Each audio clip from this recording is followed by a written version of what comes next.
There are things in this world that are so sacred to some folks that if you criticize them, peeps are freaking the fuck out and unfriending your ass on FaceCrack. Take for instance my vegan friends. You better be fucking ready for a motherfucking flame war if you're going to post that Peter Gelderloos article entitled "Veganism is a Consumer Activity." This looks kind of interesting. Maybe my friends will read it. I partake not in the meat, nor the breast milk, nor the ovum of any creature with a face. Short answer, being vegan just makes you better than most people. Bingo. Whoa now, vegans. Please chill the fuck out. I was just using this as an example. I still love you. And the way you taste. Anyway, a similar wrath will be endured if you criticize anything to do with the now expired Venezuelan populist president Hugo Chavez and his so-called Bolivarian revolution. If you dare utter the slightest critique of him or the people managing his legacy, watch the fuck out. Did you know that in Venezuela abortions are still illegal? I'll rip out your eyes and piss on your brain. Now, before I continue, a few things have to be acknowledged. 1. Chavez and company did some pretty good fucking things with the oil money they gangsted from the capitalist market, like the massive wealth redistribution funneled to poor peeps, or how they helped open up spaces for hundreds of autonomous councils that manage their own affairs in their own fucking communities. Not to mention free education and healthcare programs for all sorts of underprivileged peeps. 2. The United Snakes and the Venezuelan elites have hated Chavez from the get-go and have tried to undermine his project through a failed coup attempt in 2002 and through economic monkey-wrenching in order to destabilize the country. 3.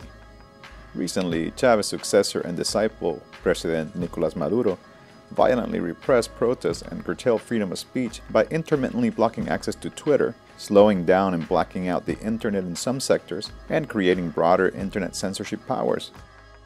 Talking about the first 2 points does not bring up any issues with lefties, but pointing out the third gets the Reds madder than Jack Nicholson in A Few Good Men. I'm gonna rip the eyes out of your head and piss in your dead skull! This is rather disturbing because, well, we don't tolerate this shit back at home.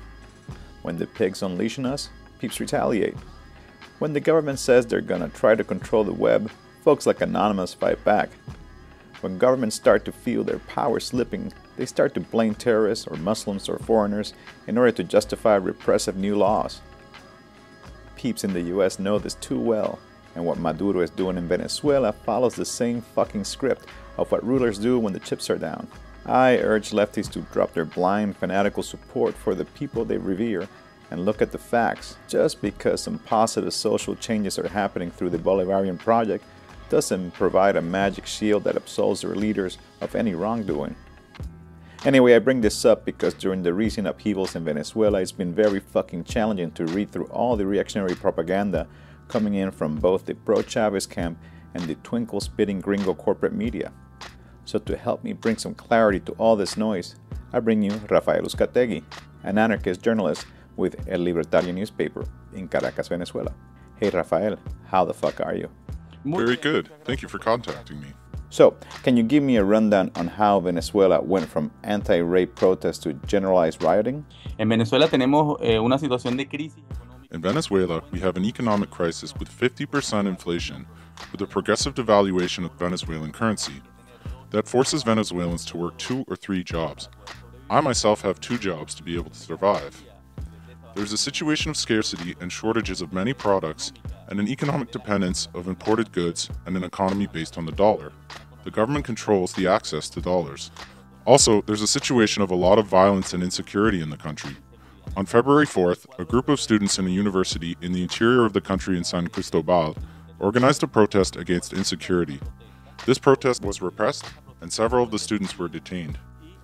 This generated a wave of indignation in other public universities, which led to protests, which led to more detentions, which created a snowball effect that made the protests grow.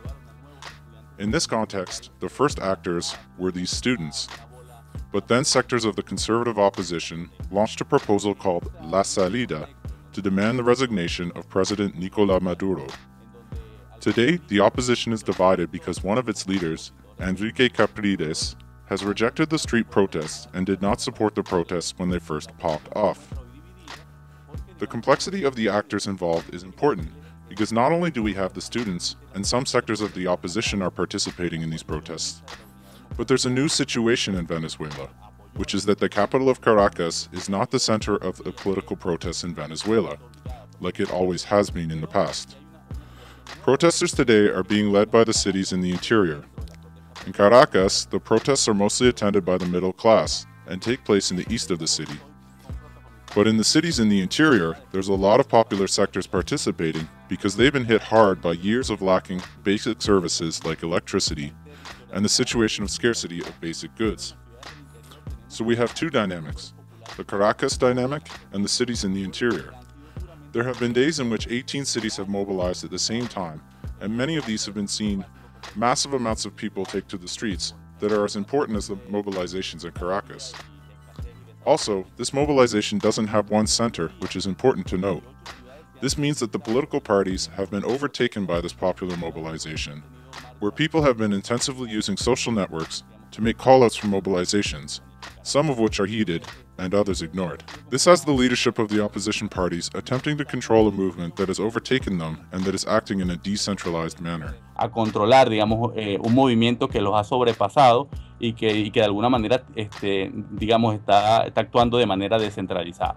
President Maduro and all kinds of lefties around the world are freaking the fuck out because they claim that the opposition is trying to overthrow the motherfucking government, like they tried to do back in 2002.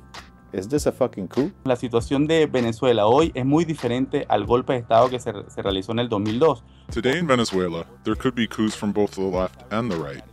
But the situation today is very different than it was in 2002, because the government of President Chavez cleaned up the armed forces throughout its mid to high leadership. In other words, the armed forces had never been motivated by a political or ideological project before. The opposition is also very different from 2002, and the different mass media outlets, specifically national TV stations, are silenced under pressure from the government and don't cover the protests. So until there's a military leader demanding the interruption of the Constitution, this can't be called a coup. But within the frame of what's feasible, there are possibilities for a coup coming from the right as well as the left. Because President Maduro has weaknesses in his authority, he's a weak president, and in general, the wide Chavista movement that supports the government is not in favor with all the open brutal repression that is being perpetrated against the protesters in Venezuela. To this day, this totals 15 dead.